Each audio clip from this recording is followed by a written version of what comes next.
Bapak Ibu jamaah dirahmati Allah, sebuah hadis Rasulullah yang diriwayatkan Ibnu Majah dinilai hasan oleh ulama hadis dari Ibnu Abbas radhiyallahu taala anhuma. Ia berkata bahwasanya Rasulullah sallallahu alaihi wasallam bersabda, "Thalathatun la turfa'u lahum salatuhum fawqa ru'usihim shibra." Ada 3 golongan orang yang sholat, tetapi sholat mereka tidak diangkat di atas kepala mereka sekalipun hanya sejengkal. Jadi melewati kepalanya sejengkal saja tidak, Pak, sholatnya.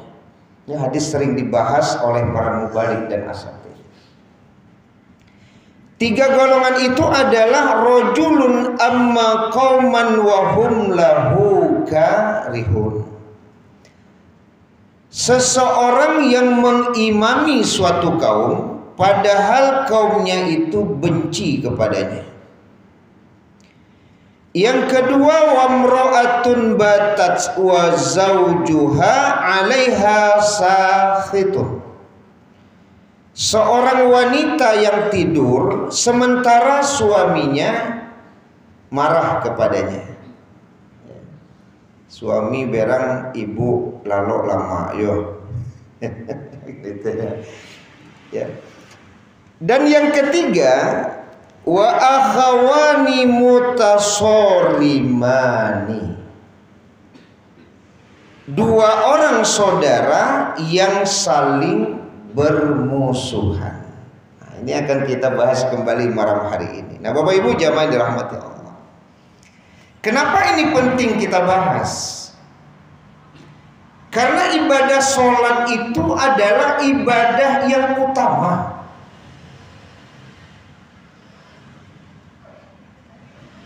Dalam sebuah hadis dijelaskan bahwa as-sholatu imaduddin. Sholat itu kan tiangnya agama.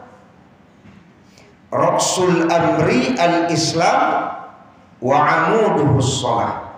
Pokok segala urusan itu adalah Islam, tiangnya adalah sholat.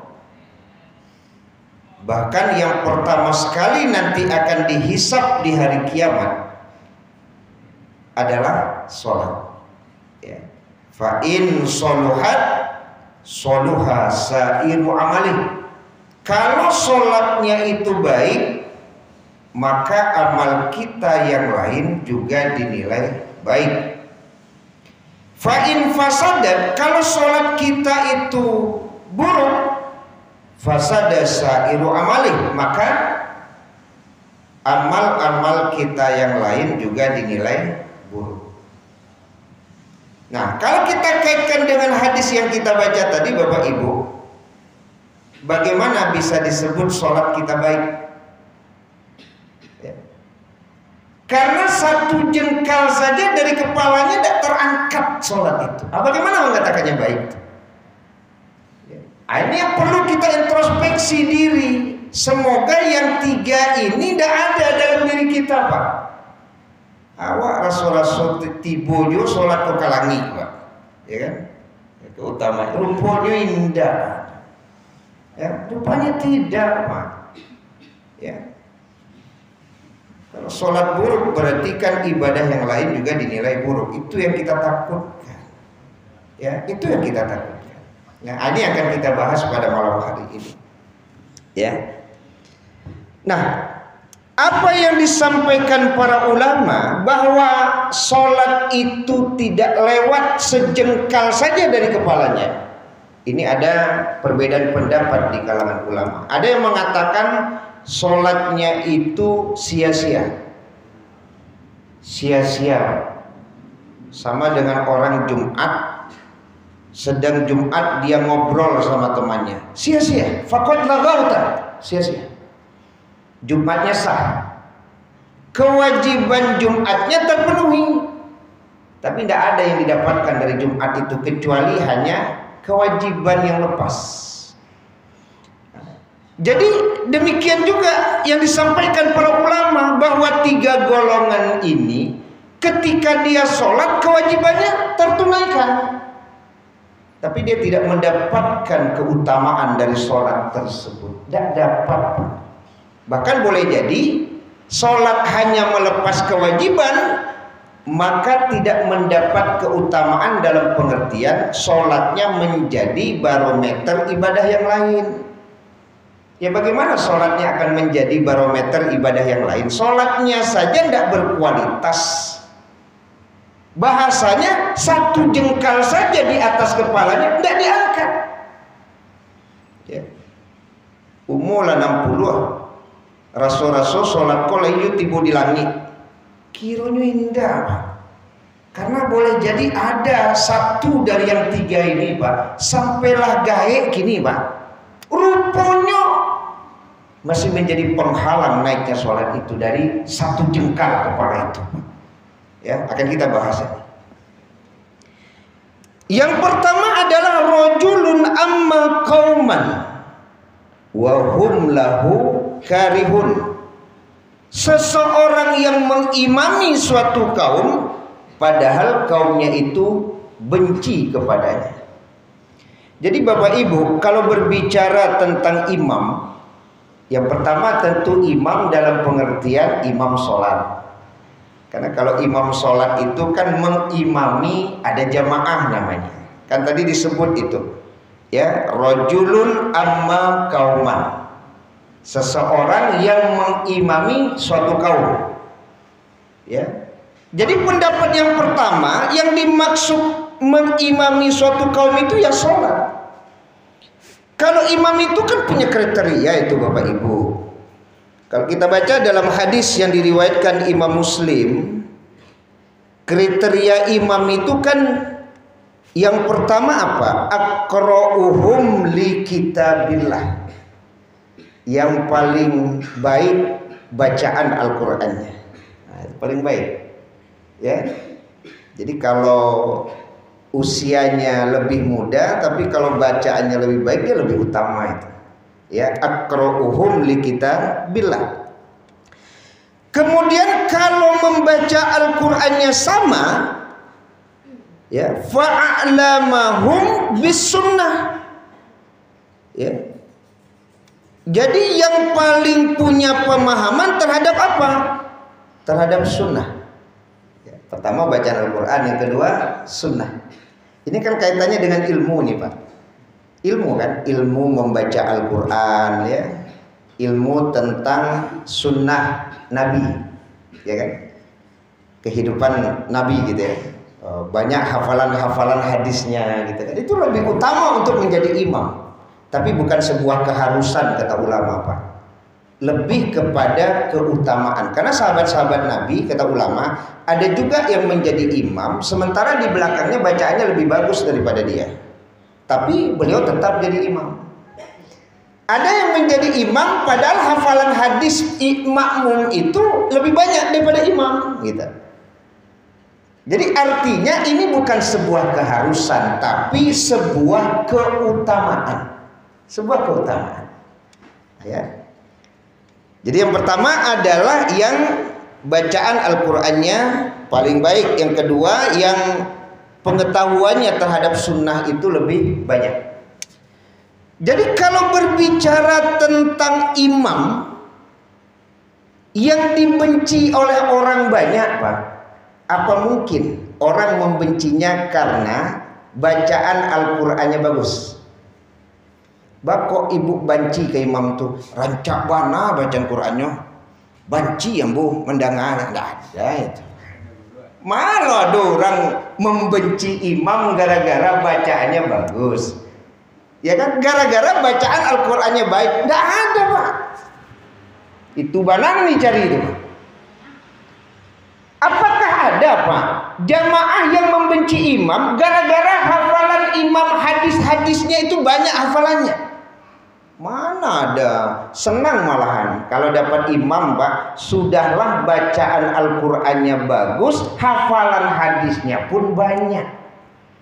Kira-kira menurut Bapak Ibu, Apa penyebab orang benci dengan seorang imam itu? Bukan karena bacaan Qur'annya, bukan karena hafalan hadisnya, tapi tentu ada yang membuat makmum itu membenci imam tersebut. Ya boleh jadi karena imam itu melakukan perbuatan maksiat. Di dalamnya juga pernah kita bahas kalau imam itu ternyata berbuat syirik, tetap jadi imam. Boleh jadi imam itu tidak punya akhlak yang baik, Pak. Adabnya kurang. Kan itu poin-poin yang membuat makmum itu tidak suka dengan imam tadi itu, Pak. Bukan masalah ilmu, ya, tapi lebih kepada perilaku, Pak. Ya, nah, ini juga menunjukkan kepada kita setinggi-tingginya ilmu, Bapak Ibu. Kalau perilakunya tidak baik, adabnya tidak baik, maka keilmuannya itu seolah-olah tidak bermakna. Coba bayangkan, bacaan Qur'annya bagus, hafalan hadisnya banyak, tapi perangainya jelek. Satu jengkal pun dari kepala imam tuh Pak, tidak naik sholatnya tuh. Nah, coba bayangkan tuh, bahayanya perangai, Pak. Bahayanya ada. Makanya sering kita menyampaikan, Bapak Ibu, ada seorang alim mengatakan, saya belajar adab itu 30 tahun. Belajar ilmu 20 tahun. Lebih dulu adab baru ilmu. Ya. Di Indonesia ini kata ulama, Bapak Ibu, kalau berbicara tentang ilmu, tidak ada degradasi ilmu. Karena ilmu anak-anak bangsa Indonesia ini, Pak, luar biasa. Di kancah-kancah internasional pun sering menang, Pak. Yang terjadi hari ini bukan degradasi ilmu, Pak. Yang terjadi hari ini degradasi moral, Pak. Itu yang terjadi hari ini. Ilmunya tinggi tapi adabnya kurang. Itu yang terjadi hari ini, Bapak Ibu. Ilmu tinggi, moralnya kurang, Pak. Makanya orang-orang gaib itu geleng-geleng kepala dia, dak basobok nan mulai itu zaman ambo dulu. Nah, kan gitu. Karena Bapak Ibu hidup di zaman yang walaupun dulu mungkin ilmu sulit untuk mendapatkannya, tapi adab itu tinggi, Pak. Adab itu tinggi gitu. Kadang kece orang kayak bersyukur sama Ustaz, hidup di zaman di mana adab waktu itu tinggi. Iya, bersyukur sama Ustaz. Ya, karena yang lebih mempengaruhi itu adab gitu. Saya juga Bapak Ibu merasa bersyukur ketika 9 tahun itu di Madura, Pak. Ya, Madura, Jawa Timur itu, Pak Zikir. Ya, 9 tahun itu. Ya, kalau sebagian mengatakan apa ditugaskan jauhnya lagi kan itu jauh sampai ke Madura. Ya, tahun 79 itu Bu Anis. Ya, 78 saya lahir, 6 bulan Bapak ditugaskan ke Jawa Timur, Madura, ke Lenteng, Sumeneb. Tapi luar biasa, Pak. Kita tidak mengecilkan makna adab yang ada di Minangkabau, Pak. Tapi saya juga mendapatkan adab yang luar biasa ketika saya di Madura gitu. Ya. Kalau di sini Pak Dahlan kayaknya orang Madura. Yang itu kan gigi itu orang Madura. Kalau saya masih ingat itu, Pak. Kalau naik sepeda tuh Bu Anissa, ada orang gaib di mukul tuh, Pak. Nan sepeda kok ndak batuntut, ndak bakayu dah, Pak. Yo baranti, basobo ambo sendiri mengalami itu, ya kan? Bajarak baru tuh, Pak. Berhenti naik sepeda, Pak. Batuntun sepeda tuh. Beko ladake orang tuh kan ngapore, longku, jalan tuh. Ndak langsung lo di kayu, Pak. Lah jauh lo sekitar, baru di kayu. Nah, itu adab itu, Pak. Kan bersyukur Bapak hidup, kita itu hidup di masa-masa yang memang adab ini ada gitu. Kalau gini kan, itu yang balik lagi. Kalau ilmu, jangan ditanya orang. Yang terjadi hari ini bukan degradasi ilmu. Yang terjadi hari ini degradasi moral. Itu adab tadi itu gitu.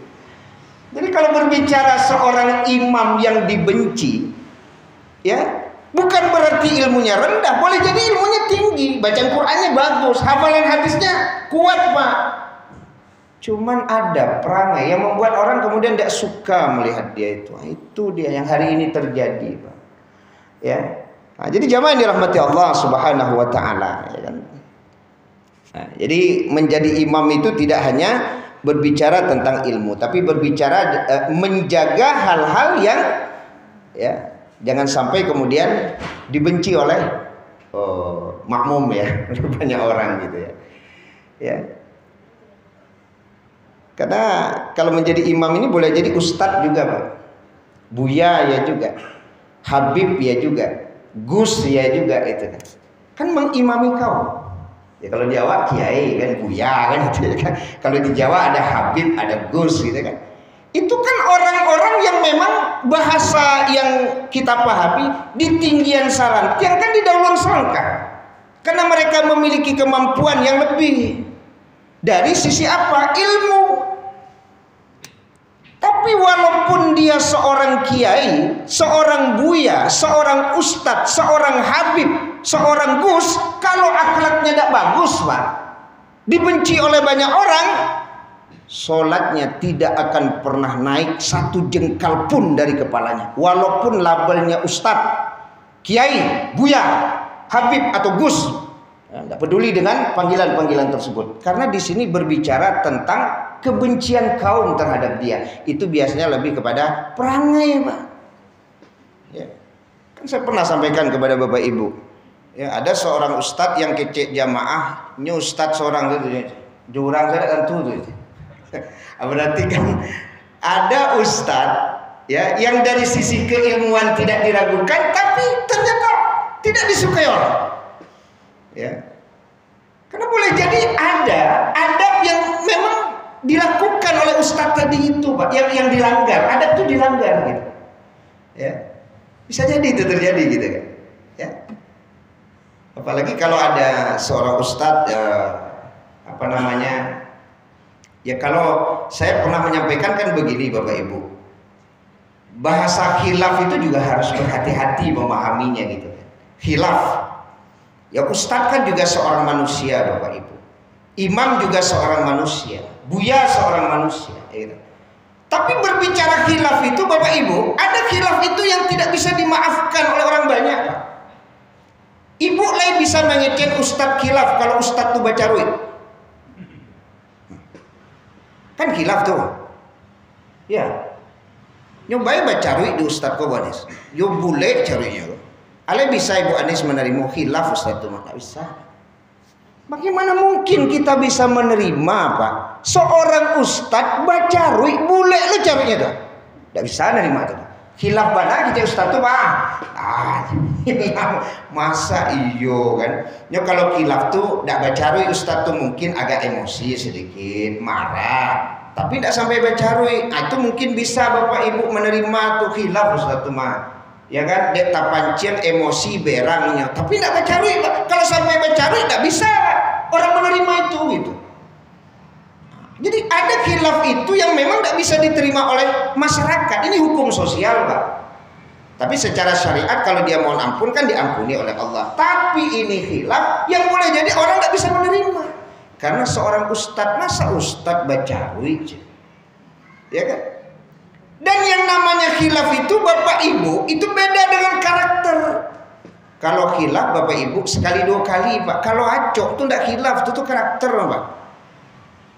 Khilaf itu sekali dua kali coba. Kalau acok dilakukan itu bukan khilaf, karakter.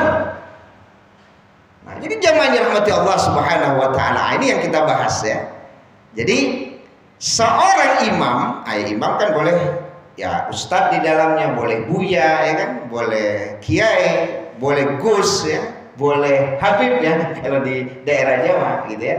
Tapi kalau dibenci oleh orang, kebencian ini bukan karena sesuatu yang tidak boleh dibenci ya Pak. Ya, artinya kebencian itu memang kebencian lebih kepada tadi suka berbuat maksiatnya, adabnya yang memang tidak bagus kepada orang, sombong dan lain sebagainya. Ada kebencian itulah yang membuat kemudian satu jengkal pun sholat itu tidak naik dari kepalanya. Nah, itu yang takut kita Bapak Ibu.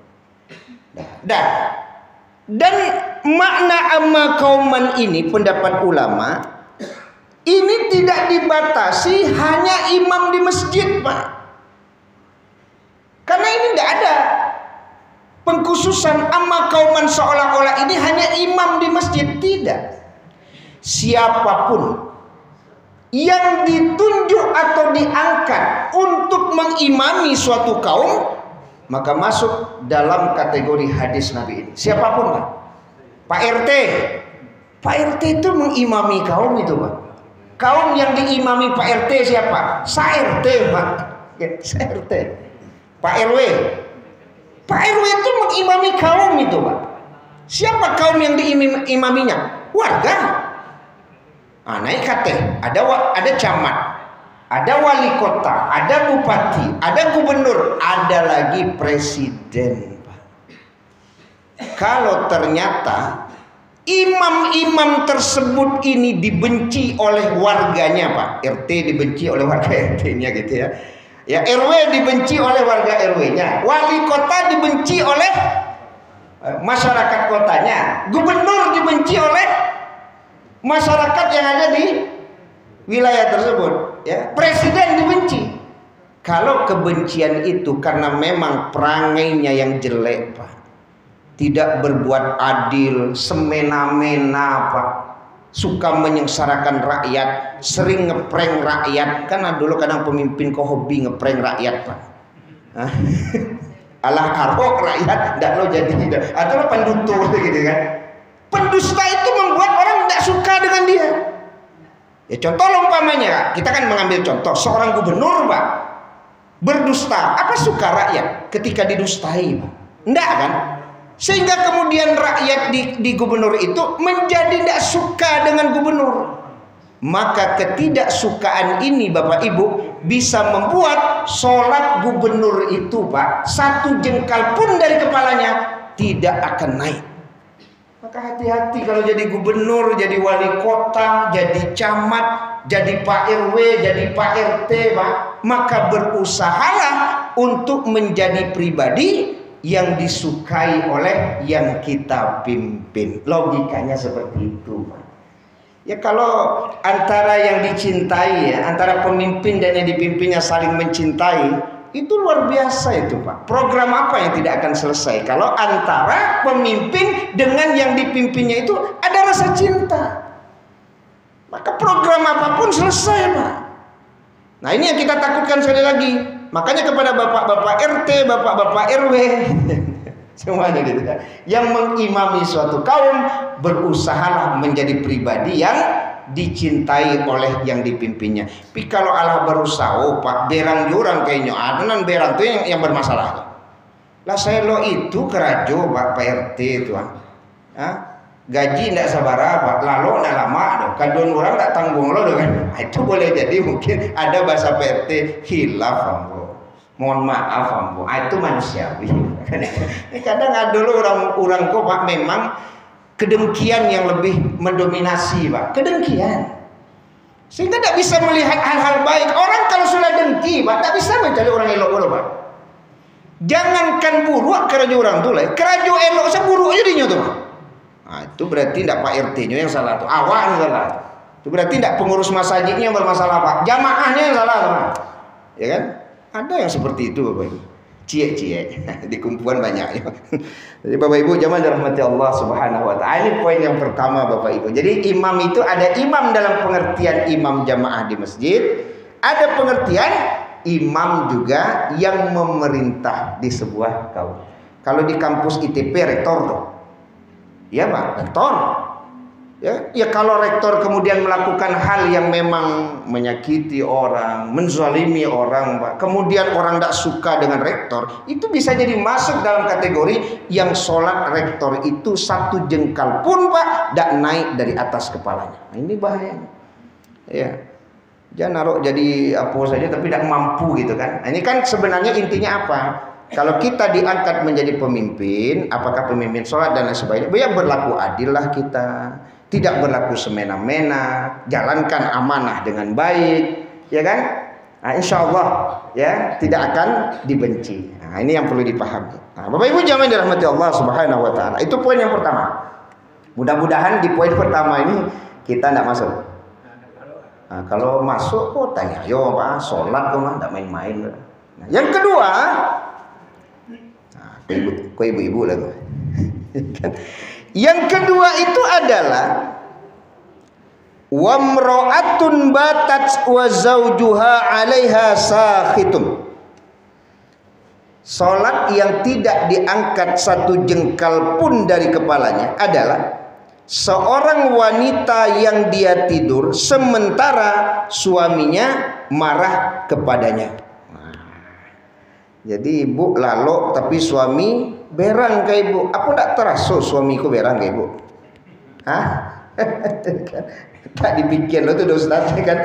Sadu kan dipikir aja. Panjang lo kepala awak berang-berang aja kan itu ya.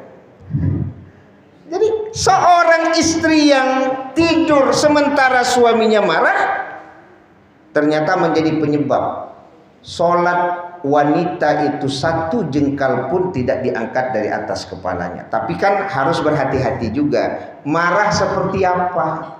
Kok dulu suami berang ke berang ya? Stek berang, berang ke berang. Berang ke berang itu berarti suaminya yang bermasalah itu. Tidak patut berang-berang yo. Ya kan?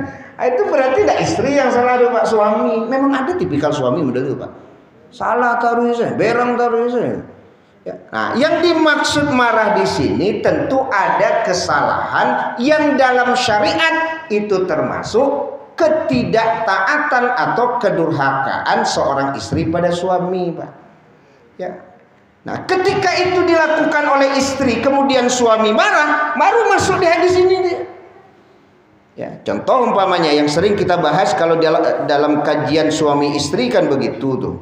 Jika seorang suami mengajak istrinya ke tempat tidurnya, lalu istrinya menolak sehingga si suami melalui malam itu dalam keadaan marah kepadanya, maka malaikat melaknat istrinya itu hingga pagi. Nah, ini salah satu Pak contoh.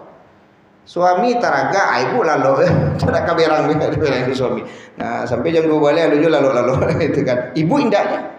Tidak ada pula penyebab ibu kemudian menolaknya, kecuali hanya malas. Besok kan itu. Ya, jadi di samping dia dilaknat oleh malaikat sampai pagi, ternyata sholatnya pun tidak terangkat satu jengkal pun dari kepalanya. Ini bagi para istri harus dipahami. Ya, makanya bapak-bapak untuk menyelamatkan istri, jangan dipapanjang berang. Harap memaklumi ya, harus banyak maklum juga, gitu kan. Ini kan kemarahan. Ya, kalau suami tidak marah kan tidak apa-apa Bu. Ibu melakukan sesuatu yang seharusnya membuat suami tadi marah, tapi ternyata suami itu sabar. Ya biarlah, ya kan, tidak apa-apa. Nah itu berarti selamat ibu tuh. Maka beruntung ibu kalau punya suami penyabar. Tapi kalau suami pemberang, acok mana kan yang itu Pak? Sering sekali. Tapi kalau dapat suami yang sabar, mudah-mudahan selamat. Kan ini ya. Nah, jadi jamaah yang dirahmati Allah Subhanahu wa taala, maka seorang istri intinya apa? Jangan membiarkan kemarahan suami itu berlarut-larut. Itu intinya, Pak. Dan hadis ini ternyata pendapat ulama memang bersifat ghalibiyah katanya, bukan hanya kemarahan suami kepada istri. Kemarahan istri kepada suami juga bisa menjadi penyebab. Sholat seorang suami itu tidak naik satu jengkal pun dari atas kepalanya. Ini pendapat ulama. Hadis ini bersifat ghalibiyah. Tidak kelamak di udah berang sholat ambo tidak naik. Hati bodi ambo berang sholat udah mana-mana kan itu. Ternyata ada ulama berpendapat ini bersifat ghalibiyah. Makanya bapak jangan pancing juga istri marah kepada bapak. Ini kadang suamiku kelamak dinyo sebab. Ya tahu mana dinyo kan hanya kelamak dinyo satu paksa ibu memendam amarah itu. Ya sampai tidak lalu lagi itu malam dia memendam amarah tadi itu. Kenapa? Karena perangai suami, Pak. Karena perangai suami. Tidak sedikit perangai-perangai suami yang membuat kemudian ada kemarahan pada istri, tapi istri itu memendam, Pak. Ya dipendamnya, Pak. Kan banyak tuh. Ya kelamak diudah tuh saya. Ya tiba di awaknya namun tiba di nyentah lah. Itu kan berang istri kawak tuh Pak. Ya. Kan memang ada tipikal suami yang kalau bahasanya apa? Karih kepalu. Indak karih hati tuh Pak, karih kepalu. Kalau karih hati itu bisa diubek Pak. Kalau karih kepalu itu tidak bisa diubek gitu Imam Syafi'i. Menunggu mati siapa? Baru selesai. Kalau karih kepalu, Nah, ini kan banyak suami-suami yang memang kari kepala tuh, sehingga membuat istri terkadang terpancing emosinya, Pak. Marah dia, tapi menahan-nahan juga. Jadi ini bersifat ghalibiyah. Dan ini juga menurut ulama adalah anjuran bagaimana keluarga itu menjadi keluarga, baik suami ataupun istri mampulah hendaknya mengendalikan marah, karena marah itu pintunya setan, Pak. Marah itu pintunya setan. Artinya apa? Berusaha dalam keluarga itu untuk menghindari marah. Bukan tidak boleh marah, karena memang ada marah itu yang terpuji. Kita kan pernah bahas dulu kan, ada marah terpuji, ada marah yang boleh, tapi ada marah yang tercela, kan begitu. Maka berusahalah, karena pendapat ulama, konflik sedikit apapun kalau terus menerus terjadi, itu awal, Pak, hilangnya keharmonisan dalam rumah tangga. Hari Senin bercakap tapi sakete lah, mulai itu Pak hilang sakete. Rabu bercakap lo sakete lah hilang lo, ya. Jumat bahasa Indonesia lo hilang lo tuh. Jadi sedikit-sedikit yang terjadi di rumah tangga itu, Bapak Ibu, karena adanya konflik antara suami dan istri, pendapat ulama itu mengurangi atau bahkan menghilangkan nilai-nilai kebaikan di rumah tangga itu. Sehingga pendapat ulama itu apa? Hindari konflik sebisa mungkin, Pak. Makanya pernah kita bahas Umar bin Khattab, ya, yang istrinya ya dalam pembahasan ya, namanya manusia juga yang boleh jadi istrinya ya kalau bahasanya cerewet lah gitu ya. Ya, saya takut juga mengungkapkan hal-hal seperti ini, tapi memang begitu gitu. Tapi itu kan ujian, Pak. Sama juga dengan Nabi Lut kan, punya istri yang kan ingkar itu kepada suami, Pak. Nabi Nuh juga punya istri yang ingkar kan, padahal Nabi kan. Dan ternyata Umar bin Khattab juga punya istri yang ada sedikit berbeda gitu kan. Tapi kan kesabaran itu yang membuat tetap terjalinnya hubungan yang baik. Jadi kalau apa punya istri yang agak sedikit naik bisa meredam itu, nah, itulah sebuah kenikmatan di dalam rumah tangga itu. Itulah kenikmatan. Ya, ada kemampuan di situ, saling bersabar gitu kan. Ya, nah, jadi hadis ini menjelaskan agar menghindari konflik, sehingga apa? Baik sholat suami maupun sholat istri tidak ya terhalang ya untuk naik kepada Allah Subhanahu wa taala. Ini kalau terjadi. Yang terbayang itu kan begini, Bapak Ibu. Ya, suami marah kepada istri karena sebuah persoalan, istrinya lari. Ya, atau suaminya pergi, atau baralah berangnya yang tidak teredam itu. Makanya kan kalau ada kemarahan, baik suami atau istri itu harus cepat menyelesaikannya.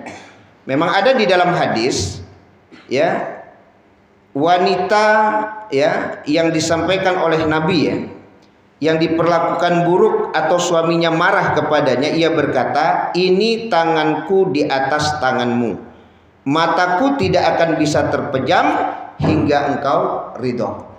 Jadi ada usaha untuk cepat menyelesaikan itu, jangan dilama-lamakan. Ya, apakah yang marah istri kepada suami atau suami kepada istri? Kalau istri marah, pandailah bapak merayu agar istri itu tidak marah.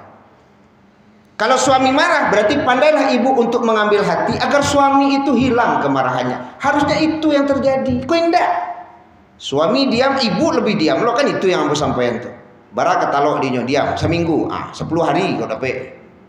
Maka itu yang terjadi, Pak. Selama 10 hari boleh jadi salah satu dari keduanya atau keduanya sholatnya tidak diangkat satu jengkal pun dari kepalanya, Pak. Seminggu ndak elok-elok, Pak. Berang dia suami, berang istri, berang. Saberang-berang suami, Pak, lebih berang lo istri ke suami lah. Maka dia ke sholat model itu. Maka kalau ada kemarahan seperti itu, artinya apa? Berdasarkan hadis Nabi ini, segera selesaikan urusan rumah tangga itu. Selesaikan. Ya, aman lah kan. Ini memang menyelesaikan kok iyo agak barik, tapi kalau lah selesai deh. Sana ngertinya setan itu kan nyambu-nyambu itu kan. Nah, tahan dulu, tahan step. Jangan awak dulu. Abian suami itu kan begitu. Suami juga begitu, Pak. Jangan awak lo dulu. Lamah bana awak lo kan mengalah di orang rumah itu ya. Sabar saya. Akan model itu yang terjadi. Bagi orang yang sudah berkeluarga akan mengalami hal seperti itu, Pak. Dan gesekan itu wajar terjadi di dalam rumah tangga, tapi segera menyelesaikan. Ancamannya yang kita takutkan apa? Sholat yang tidak diangkat satu jengkal pun dari kepala, Pak. Kalau seandainya kemarahan itu masih ada gitu. Ya, kadang itu ala berang-berangan awak berdua-duanya. Kadang awak lagi lo berdua lah, berang-berangan. Lagi berdua deh, jangan. Ya artinya kan begini tuh. Kalau dipaturian Ustaz entahlah. Cuman kan yo sabar saja beliau namanya lah lagai gitu kan, Allah berusia nan suami model itu loh kan, ayolah sabar salam lagai kami lah badu baca cakaknya lah kan kira-kira begitulah kira-kira kan. Jadi jamaah jangan mati Allah Subhanahu wa taala. Bukan berarti nan budo boleh baca kata itu maksudnya. Tapi artinya ada kadang-kadang Pak lagai lo mau kebacakan. Lagai mau kebacakan aja yang kata. Ya kan? Saat anak-anak sudah besar-besar, di saat cuculah berbilang, Pak, lah cucu apa? Lalapan. Hah? Laba cucu lo makonya lari dari rumah. Bako apa lari dari rumah? Ya balai Ustaz. Awaknya agak-agakan saja. Awaknya teratur saja. Ambo tinggal rumah tuh Ustaz, ambo kini balik ke rumah orang gaib. Jambul lah baru rumah apa lari lo ke rumah orang gaib gara-gara tidak mampu menyelesaikan persoalan marah itu saja. Kan biasa itu kan. Wa man nu'ammirhu nunakisu fil khalq, siapa yang kami panjangkan umurnya akan kami kembalikan sebagaimana dia baru diciptakan, Pak. Jadi sebagai seorang suami istri lagai berperangai model anak-anak, atau seorang istri punya suami yang memang berperangai model anak-anak, pahami saja, Pak. Ambo tio ari Ustaz, kane klasik tari diudah kok gini tabalo semenjak pensiun kuanya. Parabo. Ibian salah kan enggak masalah. Dulu kan enggak parabo, ini kemudian kok salah parabo. Ya baik kayak enggak Pak, sakit kok. Dulu lain penyabar, semenjak sakit penyerengeh udah Pak. Semenjak sakit dulu. Ya namanya orang sakit Pak, mangga sakit bare. Awak sekadang sakit gigi awak serengeh orang. Sakit gigi saya Pak. Enggak ada. Salah seorang sadar Pak. Apalagi sakit di usia lanjut yang memang bahasanya sudah komplikasi. Dibuat nasi terlalu lambiak berang, yaudah apa dimakan lambiak nasi, kena berang kan? Dibuat nasi agak karte seketek, kare mana lo aja, mereka bisa orang makan kan? Itu modelan ke 7 diudah, ala 3 kali masak, alu juga 7 nasi itu lah. Jadi Bapak Ibu jamaah dirahmati Allah Subhanahu Wa Taala, ini ujian bagi kita. Bagi yang berkeluarga, mampulah hendaknya kita mengendalikan marah agar sholat kita diangkat. Jangan sampai kemudian sholat kita tertahan, satu jengkal pun tidak naik dari kepala kita. Ya, bagi yang berkeluarga, yang bagi belum berkeluarga, jadi siap-siap saja nanti.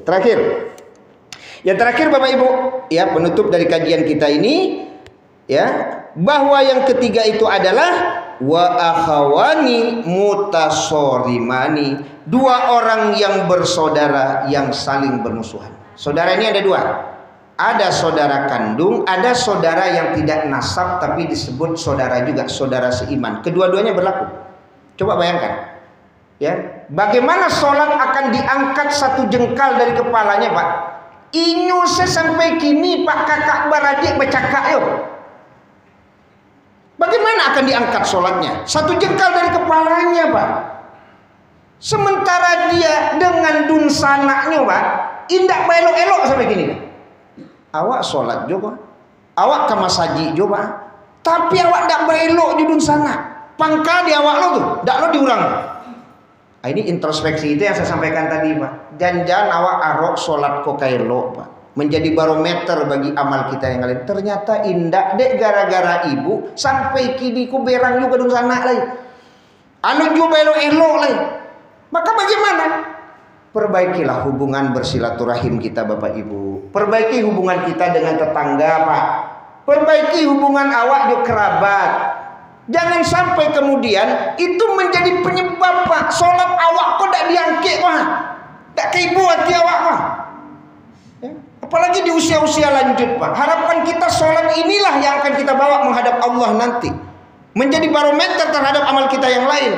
cuman dek gara-gara cie siapa? Jua dik kandung yang tak baik lo wah. Itu penghalang rupanya.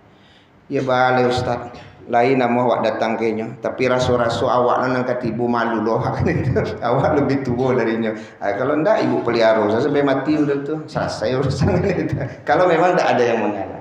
Jadi jamaah dirahmati Allah, ya ini kembali bagian dari introspeksi diri kita. Semoga sholat kita betul-betul terangkat kepada Allah Subhanahu wa taala. Artinya apa? Diterima dan kita memiliki keutamaan, kebaikan dari sholat yang kita dirikan. Jadi bahasa tidak diangkat satu jengkal dari kepala harusnya menjadi introspeksi bagi kita.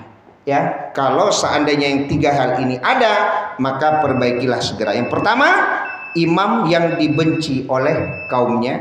Yang kedua, wanita yang tidur sementara suaminya marah kepadanya, atau sebaliknya, seorang suami yang tidur sementara istrinya marah kepadanya. Ada pendapat ulama seperti itu. Kemudian yang ketiga, dua orang saudara yang saling bermusuhan. Apakah saudara kandung atau tidak? Kalau dia bermusuhan menjadi penyebab sholat itu tidak diangkat satu jengkal pun dari kepala kita. Semoga bermanfaat kajian kita malam hari ini. Subhanakallahumma bihamdika, asyhadu an la ilaha illa anta astaghfiruka wa atubu ilaik. Wassalamualaikum warahmatullahi wabarakatuh.